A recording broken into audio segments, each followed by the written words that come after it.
देवताओं से द्वेष करता है, ब्राह्मणों से द्वेष करता है, संतों से द्वेष करता है। इसलिए तपस्या करनी अच्छी बात है, लेकिन तपस्या का भाव क्या है? हम सत्कर्म करते हैं तो उस सत्कर्म का क्या भाव होना चाहिए? समाज का कल्याण, किसी का भला हो। ऐसा नहीं कि दूसरे पड़ोसी का बुरा हो जाए। तो ऐसे सत्कर्म से, ऐसे उत्कर्ष से कोई फायदा नहीं होता। तो इन दैत्यों का भी यही उद्देश्य है। तीनों ने महाराज 3 पुर मांगे। अब तीनों ने तपस्या करी और सारे स्वर्ग पर आक्रमण कर दिया। देवता बेचारे सुमेरु पर्वत की गुफाओं में छुपने लगे। सारे देवता भगवान के पास गए, हे भोलेनाथ कृपा करो। 1000 वर्ष बीता, सारे देवता भोलेनाथ के पास पहुंच गए, हे त्रिपुरारी कृपा करो, इन दैत्यों को मारो। भगवान कहते हैं कि हे देवताओं, जब तक व्यक्ति के पुण्य होते हैं तब तक मैं किसी को नहीं मार सकता। देवताओं ने कहा, महाराज इन दैत्यों के क्या पुण्य है?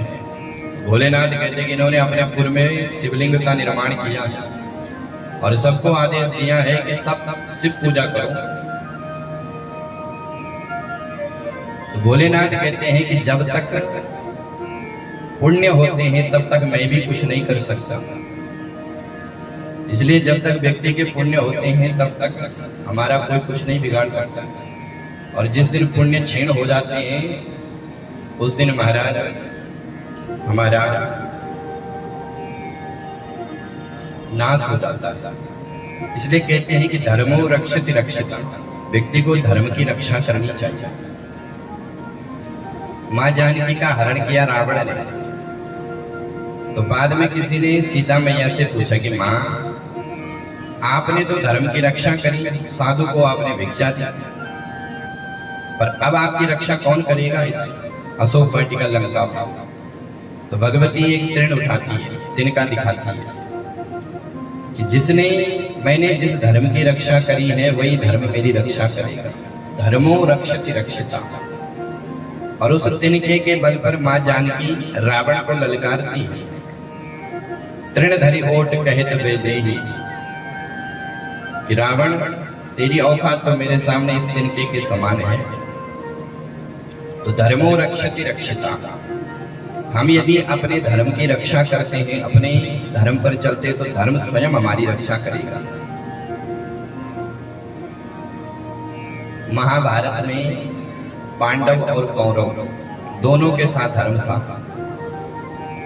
पांडवों के साथ युधिष्ठिर धर्म था और कौरवों के साथ महाराज विदुर धर्मावतार थे। दोनों धर्मावतार हैं।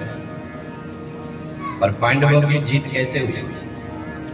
बोले जो कौरवों का धर्म है, विदुर कौरवों को अपने अनुसार चलाते हैं। विदुर जी कुछ समझाते हैं तो दुर्योधन काम मानता है, मनमाना करता है। और जो पांडवों का धर्म है, युधिष्ठिर जी जो कहते हैं पांडव आंख बूझ करके उसको मान लेते हैं। तो धर्म जो कहे उसे हम माने, तब जाके हमारा कल्याण होगा। महाराज उन तीनों ने शिव पूजा अपने पुरों में की।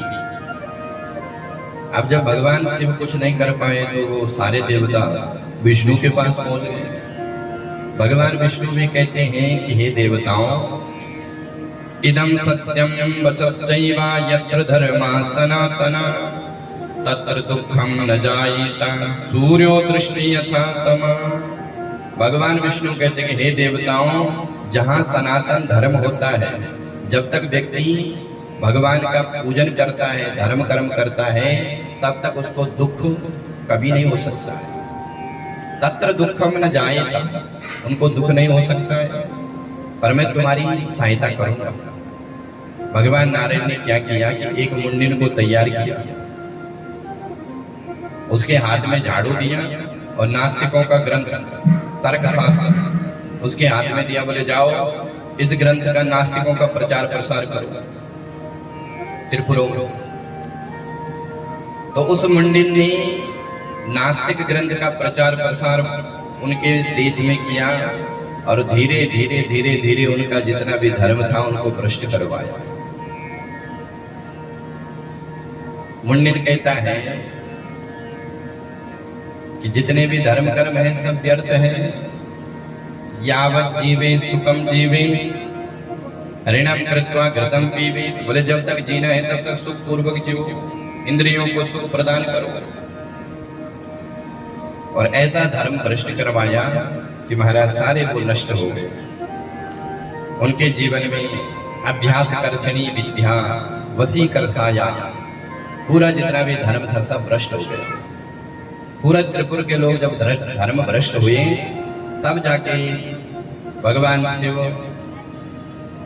उनको मारने के लिए उद्यत हुए।